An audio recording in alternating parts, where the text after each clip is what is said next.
त्यांच्या कामाची जादू नावाची जादू बघूयात यांच्या या हुकमी टेक्यांची दुसरी बाजू दुसरी बाजू दुसरी बाजू दुसरी बाजू. नमस्कार नमस्कार नमस्कार. सह्याद्री वाहिनीवरच्या दुसरी बाजू या कार्यक्रमामध्ये नेहमीप्रमाणेच आपल्या सगळ्यांचं मनपूर्वक स्वागत. मित्रमैत्रिणींनो,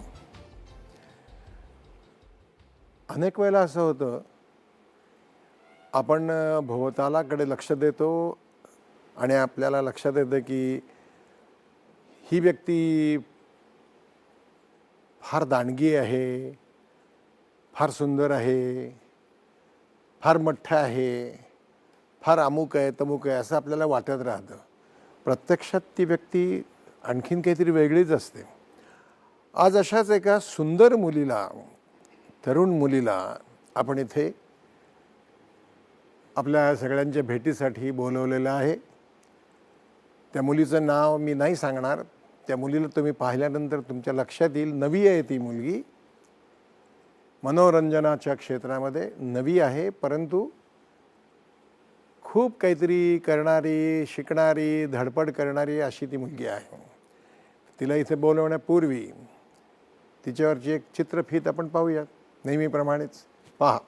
सनई चौघडे या मराठी सिनेमातून चित्रपटसृष्टीत पाऊल ठेवणारी नायिका म्हणजे श्रुती मराठे. इंग्लिश लिटरेचरमध्ये आपलं शिक्षण पूर्ण करत असतानाच तिने शालेय जीवनात पेशवाई या सिरियलमध्ये काम केलं. लहानपणापासूनच श्रुतीला नृत्याची आवड होती. नृत्याची आवड जोपासत असतानाच श्रुतीनं कराटेमध्ये ब्राऊन बेल्ट देखील मिळवला. तिनं चित्रपटात येण्यापूर्वी क्लीन बोल्ड हे पहिलं कमर्शियल नाटक, तर तदैव लग्नम ही एकांकिका देखील केली. सनई चौघडेनंतर श्रुतीनं तिचा रोख वळवला तो दाक्षिणात्य चित्रपटांकडे. तिने काही तमिळ आणि कन्नड चित्रपटात देखील चांगलं काम केलं. राधाई बावरी सिरियल, एकापेक्षा एक रिॲलिटी शो, रमा माधव, मुंबई पुणे मुंबई हे चित्रपट अशा अनेक ठिकाणी श्रुतीनं तिची भूमिका दमदारपणे निभावत चित्रपटसृष्टीत स्वतःची एक वेगळी ओळख बनवली. जाणून घेऊया या गुणी अभिनेत्रीची दुसरी बाजू.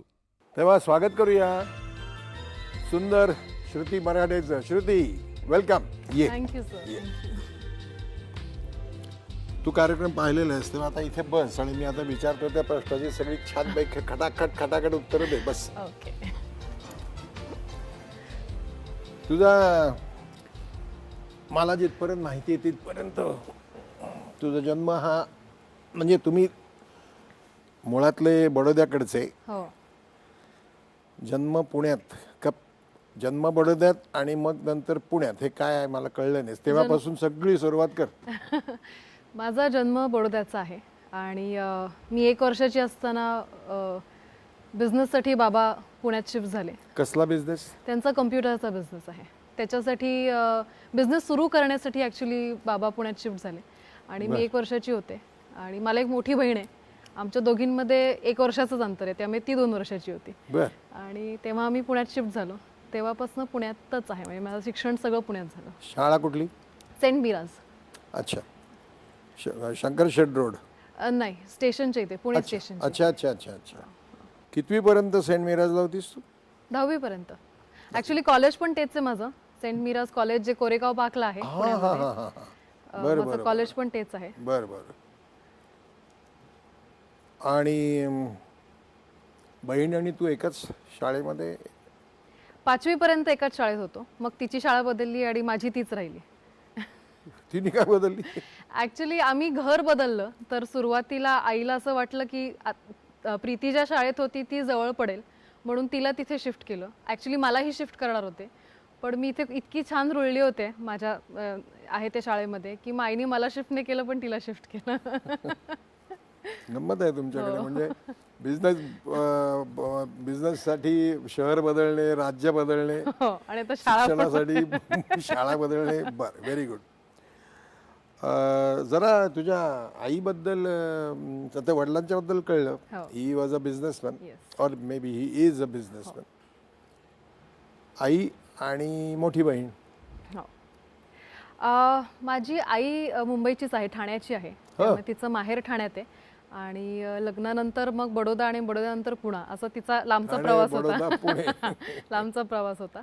आई नॅशनल ॲथलीट आहे माझी. High jump, long jump, shot put, discus throw, hurdles हे सगळं करायची आई. माय त्यामुळे खूप लहानपणापासून प्रीती आणि माझ्यामध्ये स्पोर्ट्सची खूप जास्त आवड होती. म्हणजे मला आठवतं की शाळा सुटली की आम्ही ग्राउंडवर जायचो बाय डिफॉल्ट. इतकी आईला पण आवड होती आणि नंतर आम्हाला पण आवड झाली त्याच्यामध्ये. आई काही शिकवायची तुम्हाला? रनिंग शिकवायची आम्हाला. रनिंग शिकवायची, 100 मीटर्स 200 मीटर्स शिकवायची आम्हाला. तर आई जेव्हा कॉलेजमध्ये होती तेव्हाच आई नॅशनल लेवलपर्यंत गेली डिस्कस आणि शॉर्टपुट आणि रनिंगमध्ये. आणि माझ्या आजी आजोबांनी कधी मला आईनी असं कधीच मेन्शन केलं नाही की तिला कधी अडवलंय किंवा हे करू नकोस किंवा तू मुलगी आहेस, असं कधीच नाही केलं. म्हणजे आईच्या खाली 2 भावंड आहेत, ते मुलं आहेत, तर त्यांना अजिबात स्पोर्ट्समध्ये इंटरेस्ट नाही आहे मामांना माझ्या, पण माझ्या आईला भयंकर इंटरेस्ट होता. आणि इनफॅक्ट आई सांगते की लग्न झाल्यानंतर माझ्या वडिलांनी सुद्धा अजिबात नाही थांबवलं माझ्या आईला. म्हणजे बाबांचं म्हणणं होतं की तुला जे आवडतंय, तुला ज्याच्यात सगळ्यात जास्त इंटरेस्ट आहे ते तू कर.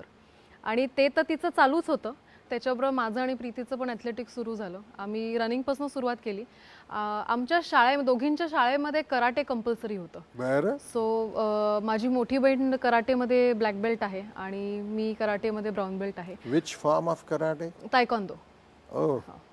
तर माझा सुद्धा ब्राऊनचा ब्लॅक होता राहिला, कारण एका पॉईंट परत मी इतकी कन्फ्यूज होते की मला स्पोर्ट्स करायचं आहे का नृत्य करायचं आहे, की एका पॉईंट नंतर मी कथक 4 वर्ष केले आणि मी भरतनाट्यम 3 वर्ष केले.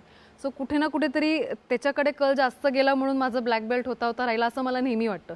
नाहीतर प्रीतीबरोबर मी सुद्धा ब्लॅक बेल्ट झाले असते. एका पॉईंटला मला इंटरेस्ट डान्समध्ये जास्त यायला लागला म्हणून मी डान्स कंटिन्यू केला आणि माझं ब्राऊन बेल्टपर्यंत मी कराटे थांबवलं माझं. असं झालं. तुझ्या पुढच्या शिक्षणाबद्दल सांग मला जरा. मी आर्ट्समध्ये 10वी झाल्यानंतर आर्ट्समध्ये शिक्षण घेतलं आणि माझं ग्रॅज्युएशन इंग्लिश लिटरेचरमध्ये मी केलं. Special English. म्हणजे तुम्हाला the history of English literature असेल मला असं वाटतं, राईट? म्हणजे शेक्सपियर असेल, कीट्स असेल, पोएट्री वगैरे. गुड. तुला खूप जाणणारी मैत्रीण किंवा जाणणारा मित्र कोणी आहे का? सुंदर मुलींना मित्र खूपच असतात. हां. आणि मैत्रिणी कम्पॅरेटिव्हली मैत्रिणी कमी असतात. तर असं कोणी आहे का की खूप जवळचा मित्र किंवा जवळची मैत्रीण? माझी एक मैत्रीण आहे, कॉलेजमधलीच आहे. तिचं नाव ज्ञानदा तुपे असं आहे. आम्ही लाडात तिला कॅनडा म्हणतो, कारण खूप जणींना ज्ञानदा हे उच्चारता यायचं नाही. जे नॉन मराठी मुली मैत्रिणी होत्या त्यांना ज्ञानदा म्हणायचं येत नाही. त्यामुळे ते ज्ञानदाचं ज्ञानदा वगैरे असं सगळं सुरुवात झाल्यानंतर ते कॅनडाच तिला आम्ही म्हणायला लागलो. सो आम्ही सगळे लाडाने तिला कॅनडा म्हणतो. इनफॅक्ट खूप इंडस्ट्रीचे माझे मित्रमैत्रिणी तिला कॅनडा म्हणूनच ओळखतात. तू तुझ्या ज्ञानदा तुपे ह्या मैत्रिणीबद्दल कशा तऱ्हेची ती खूप जवळची मैत्रीण आहे हे सांगणारच.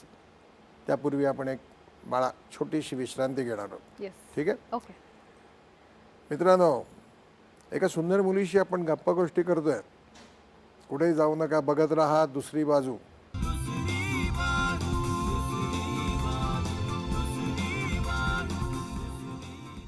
पुन्हा एकदा सगळ्यांचं मनपूर्वक स्वागत. श्रुती, तुझ्याबद्दल जर मला ओळख करून द्यायची असेल आमच्या सगळ्या प्रेक्षकांना, तर काय म्हणून मी ओळख करून द्यावी अशी तुझी इच्छा आहे, किंवा तुला असं वाटतं की माझी ओळख ही अशी असावी, ते सांग मला. येस सर, हसणार नाहीत ना तुम्ही? नाही, अजिबात. नक्की 100%. I guarantee. मी धडपडी असं म्हणून माझी ओळख करून दे. म्हणजे कळलं नाही मला. सर, मी खूप धडपडली लहानपणापासून. म्हणजे मला आठवतंय मी जेव्हा ज्युनियर KG मध्ये होते आणि जस्ट तेव्हा शाळा संपली होती, उन्हाळ्याच्या सुट्ट्या लागल्या होत्या आणि मी आणि प्रीती बाहेर खेळायला गेलो होतो. तर आमच्या बिल्डिंगच्या बाजूला एक मुलगा राहायचा जो खूप सतत भांडायचा. त्यामुळे खुन्नस काढण्यासाठी मी म्हटलं आज मी ह्याला धडा शिकवणारच. म्हणून तो 1st फ्लोअरवर राहायचा. तिथे कशी आपली लाल वीट असते ना, ती होती. बरं मी जेमते म्हणजे ज्युनियर KG ती वीट सुद्धा उचलत नव्हती माझ्याकडनं.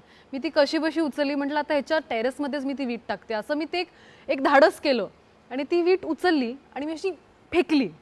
तर ती तर गेलीच नाही, ती वर गेली आणि ती डोक्यात येऊन पडली माझ्या. तुझ्याच बुमरँग. बुमरँग. तेव्हा त्याचं कम्प्लीट रक्त आलं, मला हॉस्पिटलमध्ये नेलं, मग टाके पडले मला इथे.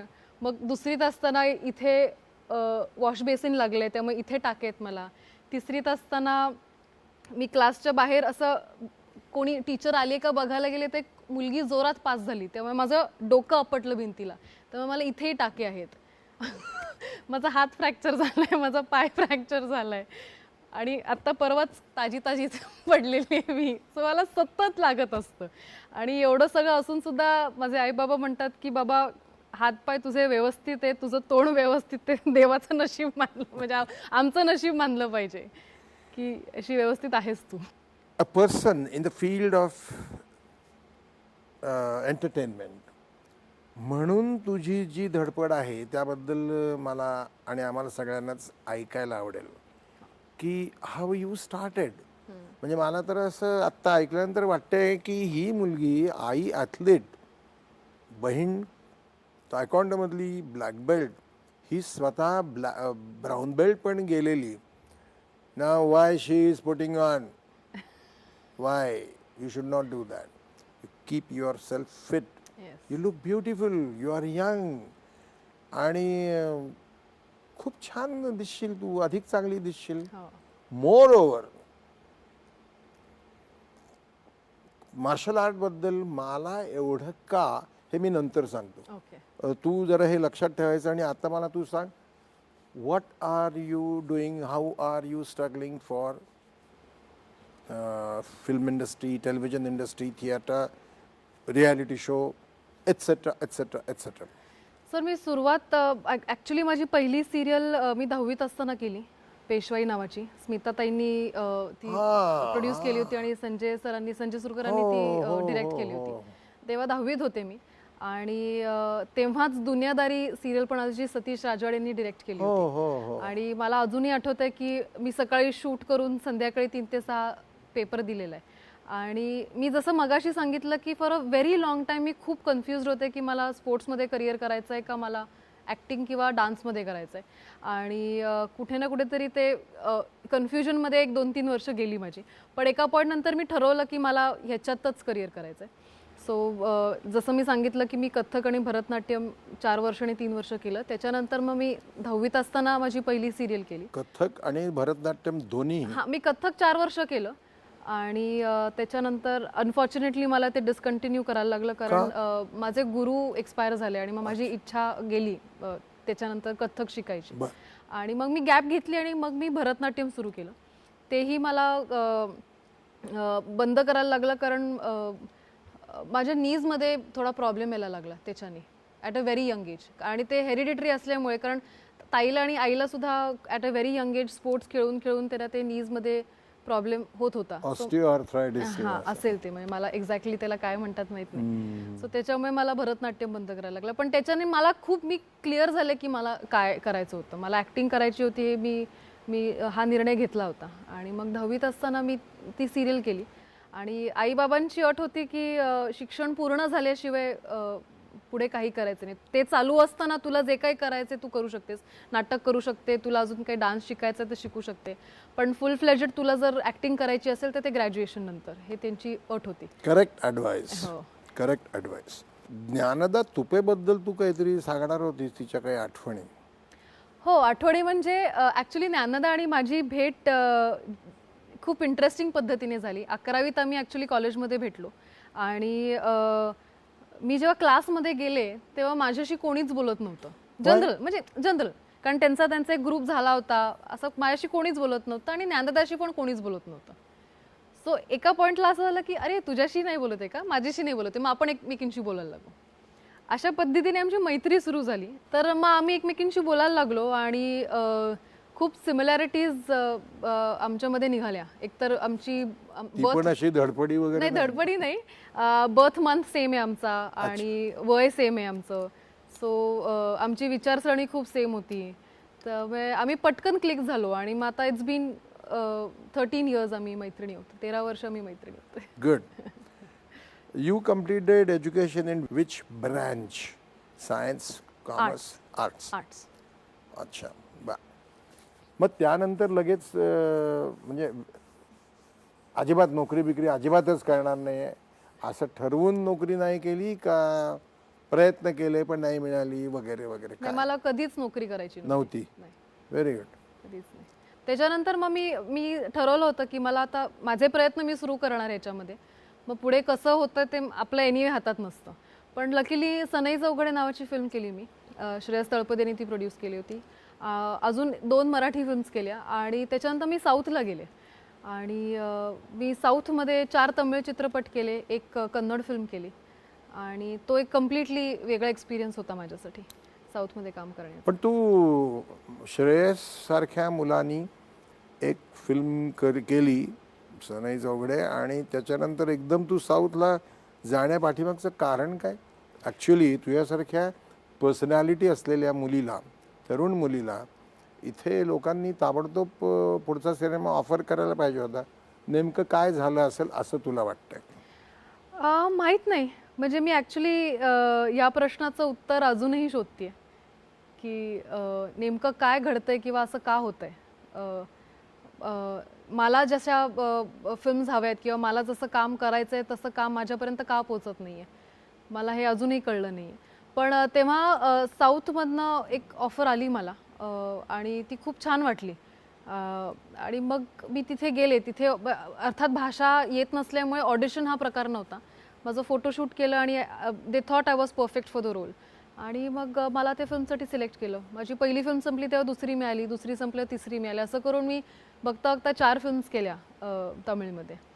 पण एका पॉईंट नंतर टू बी व्हेरी फ्रँक मला कंटाळायला लागलं तिथे. कारण तुम्हाला जर भाषा येत नसेल तर तुम्ही as an actor completely restricted असतात. म्हणजे तुम्हाला काहीच करता येत नाही. मी तरी त्यातल्या त्यात काही काही डायलॉग्स आपला रट्टा म्हणतो ना तसं रट्टा मारून मी बोललेली आहे. पण काहीच नाही, मला मजाच नाही येत होती. मग मी आय थॉट मी मराठीत परत येते. तो एक कम्प्लीट वेगळा स्ट्रगल होता माझ्यासाठी. कारण एका पॉईंटला श्रुती साऊथ करते हे खूप जणांना कळलं होतं. त्यामुळे आता तिला मराठी करायचंच नाहीये हे सुद्धा खूप जणांनी परस्पर निर्णय घेतला होता. म्हणजे मला आठवते मी जेव्हा मी डिसाईड केलं की मला आता मराठी करायचं आहे आणि मी परत लोकांशी बोलायला लागले, भेटायला लागले, तेव्हा मला खूप जणांनी सांगितलं की अरे तुझ्यासाठी तो फोन आला होता एका फिल्मसाठी, पण मी नाही सांगितलं की तू नाही करणार कारण तुला साऊथ करायचं आहे. तर मला असं झालं होतं की मला एकदा विचारा ना की मला करायचं आहे नाही करायचं आहे, whether I am interested no. So त्याच्यात परत माझी 1-2 वर्ष गेली to come back again to Marathi आणि I lost a lot of time in that. आणि मग ते 2 वर्षानंतर मग मी ठरवलं की आय हॅव टू डिसाईड मला एक्झॅक्टली काय करायचं, कारण मला हे दोन्ही मॅनेज होत नव्हतं. साऊथ पण करा आणि मराठी पण करा. तर मी म्हटलं की साऊथ इंडस्ट्री जाऊ दे आता, आपण मराठीवर कॉन्सन्ट्रेट करूया. आणि मग मी एक मालिका केली राधाई बावरी जी प्रसिद्ध झाली आणि that was a turning point in my life. आणि मग that happened, the rest happened. तुझा वैयक्तिक जो विचार आहे तो अजून परिपक्व व्हायचा असेल, तू लहान आहेस, पण सिनेमा आणि टेलिव्हिजन याच्यामध्ये दोन्हीकडे पाय ठेवावेस असं मी सुचवतो. हा तुझ्यापेक्षा मी खूपच मोठा असल्यामुळे काकाचा सल्ला असा आहे की हे मी नाही करणार, हे मी एवढंच करणार असं करू नकोस. असं नको करू. Otherwise again you will waste some of your time in your life आणि maybe you will lose some of your great opportunities on both the fronts. Okay, तर तसं करू नको असं मला वाटतं. ओके, नाही तर मग ते परत होणार. ती बाबा टेलिव्हिजन फार करते, तिला नको, किंवा ती फिल्म करते बाबा तिला नको या सिरियलमध्ये. अर्थशास्त्राची गणितं सांभाळायची असतात तेव्हा दोन्हीकडे लक्ष द्यायचं असतं. Since you have taken this as a career, this is my suggestion, advice. Okay, now what about theatre? मी जेव्हा कॉलेज करत होते तेव्हा मी एक नाटक केलं क्लीन बोल्ड नावाचं. पहिलं माझं कमर्शियल नाटक पुण्यामधलं होतं. मिलिंद चिंत्रेनी ते डिरेक्ट केलं होतं आणि प्रसाद ओक आणि मी आम्ही दोघं होतो त्याच्यामध्ये. आणि ते चालू असताना मी एक एकांकिका केली तदैव लग्नम नावाची. प्रवीण तरडे यांनी लिहिली होती आणि ते दिग्दर्शन पण त्यांनीच केलं होतं. थिएटरमध्ये हे 2च आहेत आणि आत्ता 2 वर्षांपूर्वी लग्नबंबाळ नावाचं एक नाटक केलं होतं. थिएटरमध्ये तेवढंच केलंय मी आता. आपण आता आणखीन पुढे आपण जाऊ त्याच्यापूर्वी पुन्हा एकदा एक छोटीशी विश्रांती घेऊया मित्रांनो. पुन्हा एकदा एक छोटीशी विश्रांती. जाऊ नका कुठे, बघत राहा. श्रुतीशी गप्पा मारतोय आपण.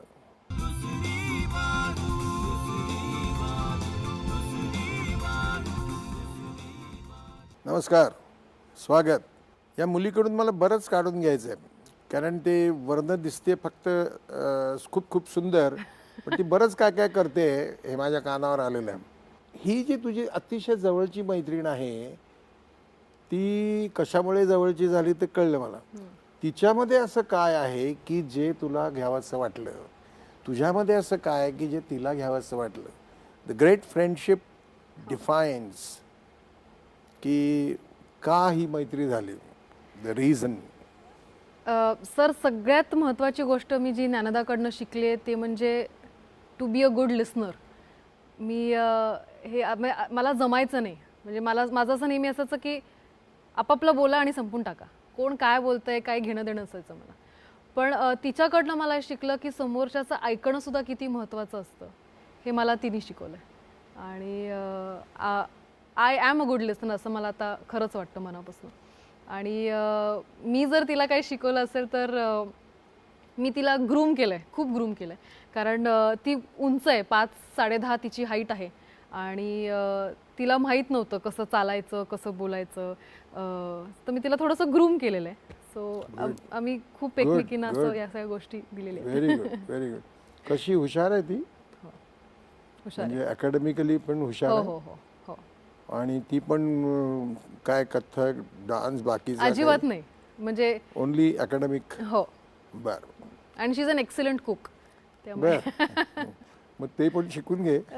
सर नको. बर. तू मराठी असूनही तमिळ किंवा कुठल्या काय गेलीस तू, तमिळ फिल्म्स केल्यास, तिथले अनुभव काय आहेत तुझे?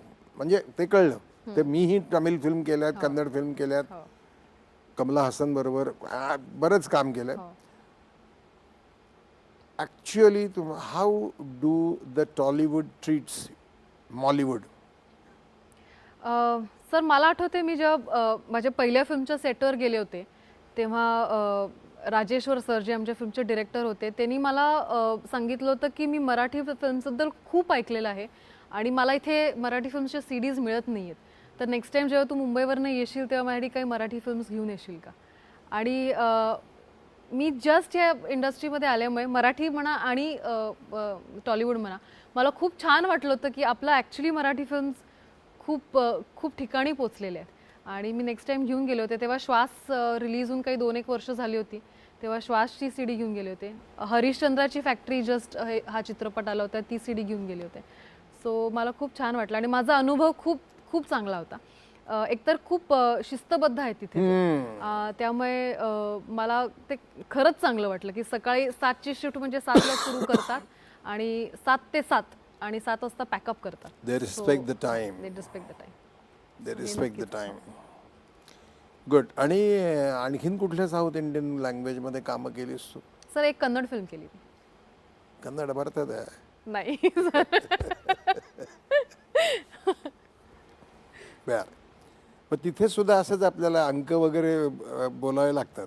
सर मी खूप अभ्यास, म्हणजे मला आठवत आहे की मी जेव्हा पुण्यात आले पहिलं शेड्यूल करून तमिळ फिल्मचं तेव्हा मला खूप त्रास झाला कारण मला काहीच कळत नव्हतं कोण काय बोलतंय ते, कारण ते हिंदी बोलत नाहीत आणि जे टेक्निकल टीम आहे त्यांचं ब्रोकन इंग्लिश असतं.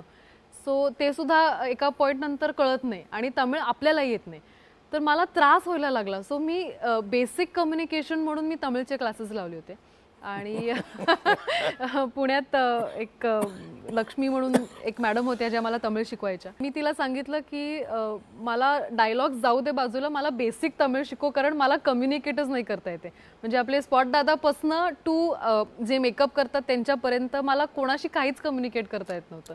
तर मग तिने मला बेसिक तमिळ शिकवलं. मग मी नंतर स्क्रिप्ट घेऊन जायला लागली तिच्याकडे. मी म्हटलं आता मला डायलॉग पाठ करायचं, त्याच्यासाठी मला मदत कर. त्यांचं जे कम्युनिकेशन आहे हो त्याची चांगल्या दृष्टीने हा न चांगल्या दृष्टीने हो टिंगलीचं नाही, नाही एक काही करता येईल का नक्कल?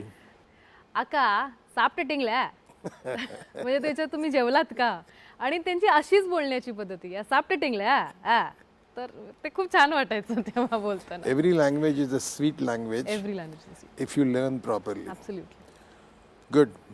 ह्या तिन्ही ठिकाणी वावरताना माणूस म्हणून एकमेकांना वागवण्याचे जे प्रकार असतात तसे काही तुला वेगळे वेगळे प्रकार जाणवले? सांगण्यासारखं नसेल तर सांगू नकोस. You are at liberty to say no काका, मी या प्रश्नाचं उत्तर नाही देणार. नाही, फरक म्हणजे मला एकच छोटा जो फरक मला जो जाणवला तो मी सांगते. मराठीमध्ये आपुलकी जास्त असल्यामुळे कधी कधी they take you for granted असं मला वाटतं. आणि हिंदी आणि टॉलिवूड बऱ्यापैकी प्रोफेशनल आहेत ते. They stick to their professionalism हे मला जाणवलं. What is this Radha Hi बावरी?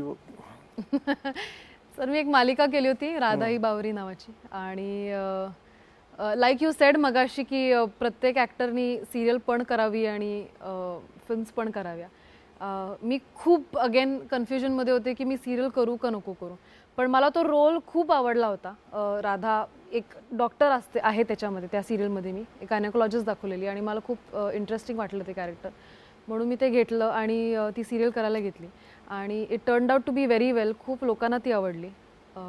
आणि जसं मी मगाशी सांगितलं की it was a changing thing in my career. म्हणजे जी धडपड अजूनही चालू आहे पण ती कुठे ना कुठेतरी थोडी वेगळी झाली. ती निदान लोक श्रुती मराठे कोण आहे हा चेहरा तरी लोकांना कळला. बाकी तिने अजून काय काम केले हे अजून लोकांना माहीत नसेल, पण निदान हा चेहरा तरी कळला की हा चेहरा म्हणजे श्रुती मराठेचा आहे, एवढं तरी कळलं. I ask you few questions. आज तुझी स्वतःची जाहिरात तुला करायची असेल घरोघरी पोचण्याकरता, तुला बाकीचा जो प्रसार माध्यम मीडिया आहे त्याच्यावर किती खर्च करावा लागेल? Whereas when you do television, correct, you reach to the last person in absolutely. audience. झोपडीपासून ते टावर पर्यंत सगळीकडे तू पोहोचू शकतेस without spending from your pocket. Absolutely. On the contrary you keep getting money. म्हणजे मला अजूनही राधा या नावाने खूप जण हाक मारतात. Exactly. You start getting known. When you do a film, त्याचा पसारा मोठा आहे, हो पण त्या मोठ्या पसाऱ्यातून तुम्हाला जगाच्या बाजारात जायला दरवाजे उघडे मिळतात. हो इंटरनॅशनल फिल्म फेस्टिवल्स म्हणून फिल्मही करायची. मराठी सिनेमापेक्षा किंवा इवन हिंदी सिनेमापेक्षा सुद्धा, म्हणजे मी सामान्य भूमिका करणारे जे आहेत त्यांच्याबद्दल बोलतोय. I am not talking about stars, I am talking about actors.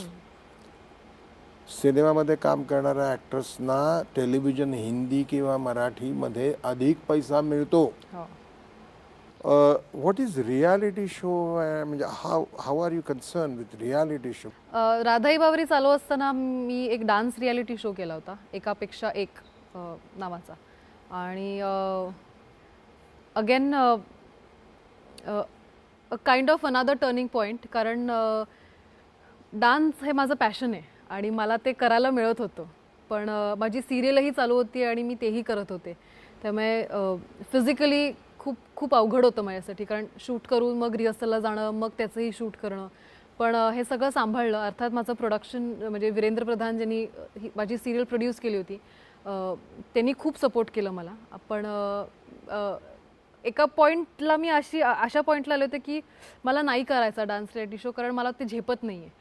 पण तो डान्स असल्यामुळे मी त्याला नाहीही म्हणू शकत नव्हते, कारण मला खूप आवडतं डान्सिंग, मला मनापासून आवडतं. आणि मग मी ते केलं, डान्स रियालिटी शो केला तो मी.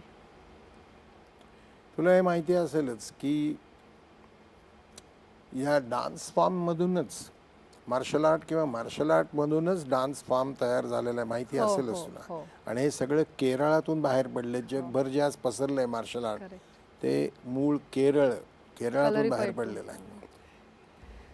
आपण तुझ्या पुढच्या ज्या काही तुझ्या अवॉर्ड्स वगैरे आहेत, तर अवॉर्डी श्रुती म्हणून आपण गप्पा मारणार आहोत, पण त्याच्यापूर्वी पुन्हा एकदा एक छोटीशी विश्रांती घेणार आहोत. मित्रांनो, छान सुंदर गप्पा चालल्या त्या तरुण मुलीशी. कुठेही जाऊ नका, बघत राहा दुसरी बाजू, फक्त सह्याद्री वाहिनीवरती.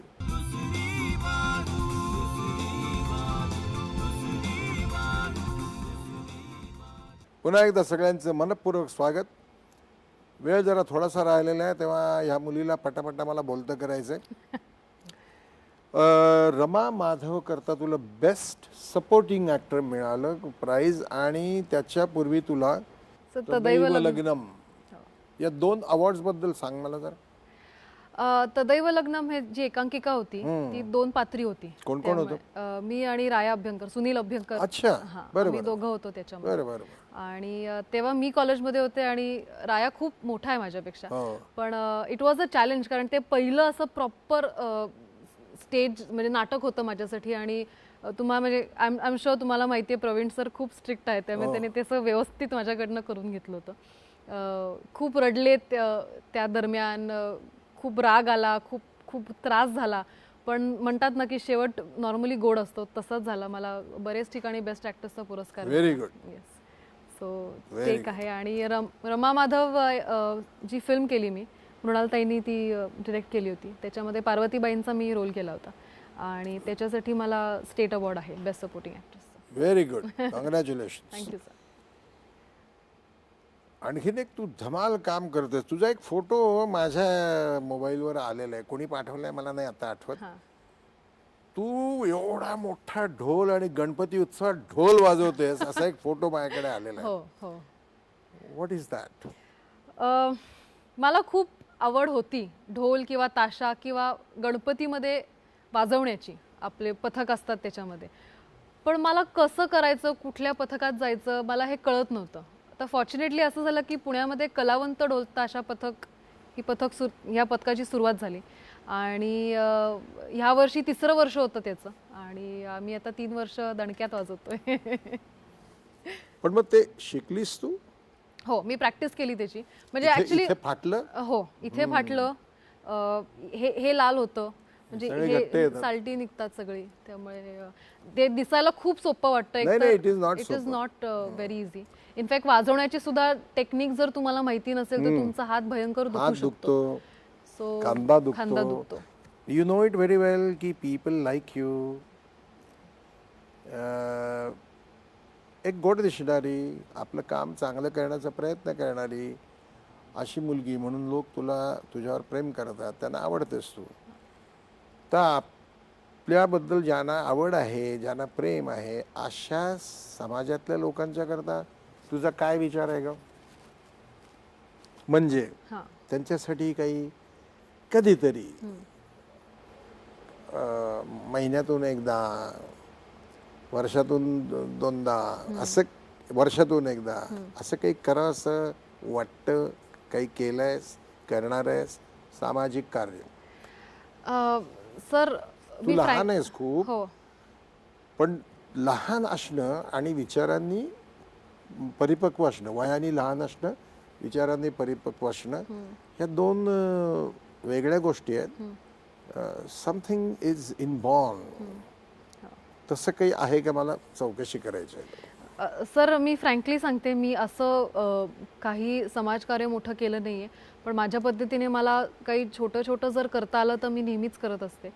फॉर एक्झाम्पल, माझ्या गाडीमध्ये नेहमी बिस्किटचं एक पॅकेट असतं आणि खूप वेळा जेव्हा सिग्नल्सवर गरीब मुलं येतात आणि मी त्यांना नेहमी सांगते की तुम्ही भीक मागू नका, तुमचे हातपाय व्यवस्थित आहे, तुम्ही पुढे जाऊन काम करा. तुम्हाला जे काही छोटं मोठं काम मिळेल, तुम्हाला महिन्यातले फक्त 1000 रुपये मिळतील, पण ते करा. आता भूक लागली असेल तर माझ्याकडे बिस्किटचं पॅकेट आहे म्हणून मी ते देते. अशा छोट्या गोष्टी करते. आमच्या हो, पुण्याला मोठी गच्ची आहे आणि आईला झाडांची खूप आवड आहे, त्यामुळे ते झाडं सांभाळण्यासाठी सचिन म्हणून आमच्याकडे एक मुलगा येतो, तो खूप लहान असताना फक्त पाणी घालायला यायचा, पण त्याची पण आवड त्याच्यामध्ये वाढली आणि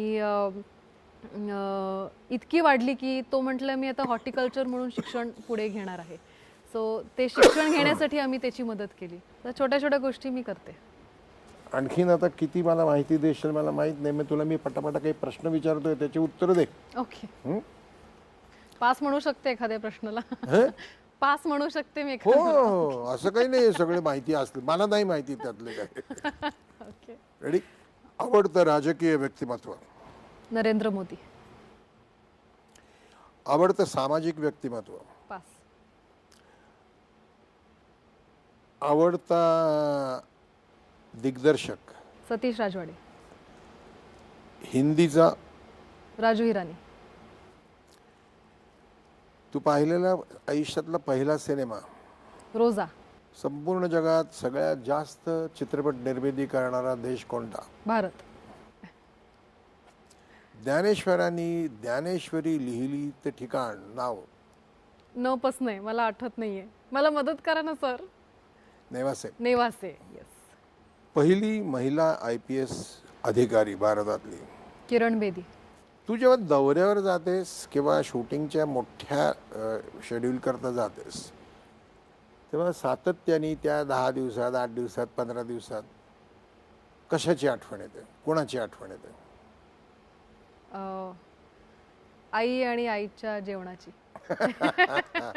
so you like food. Okay. अजून शिकायचं आहे किंवा शिकणं चालू आहे किंवा शिकायचं राहून गेलंय असं काय आहे. मला कथ्थकमध्ये विशारद करायचं होतं, जे मी कंप्लीट नाही करू शकले. अच्छा. बर. आवडतं पुस्तक. आवडतं असं नाहीये, पण खूप आहेत, पण आवडतं असं नाहीये. छंद आवडता. मला ट्रेकिंग खूप आवडायचं, पण आता ते खूप कमी झालंय, पण trekking is steel my favourite. Good. Shruti, thank you so much that you spare time and you gave us time. Thank you sir. आमच्या दूरदर्शनचे मुकेश शर्मा, आमच्या कार्यक्रमाचे निर्माते निरंजन पाठक, हे सगळे आमचा चमू तांत्रिक बाजू सांभाळणारा, यांच्यातर्फे आणि माझ्या स्वतःतर्फे मी तुझे आभार मानतो की तू आलीस आणि आम्हाला वेळ दिलास. तिथंच बसून राहा. ह्या कार्यक्रमाबद्दल तुला काय वाटलं हे तू इथे लिहायचंस अगदी मोजक्या शब्दामध्ये. ओके. आणि तुझा फोटो तिथे छानसा मी लावणार आहे इथे. ओके. ओके. ओके. इथे तू लिहायचंस, तारीख घालायचेस. हे घे.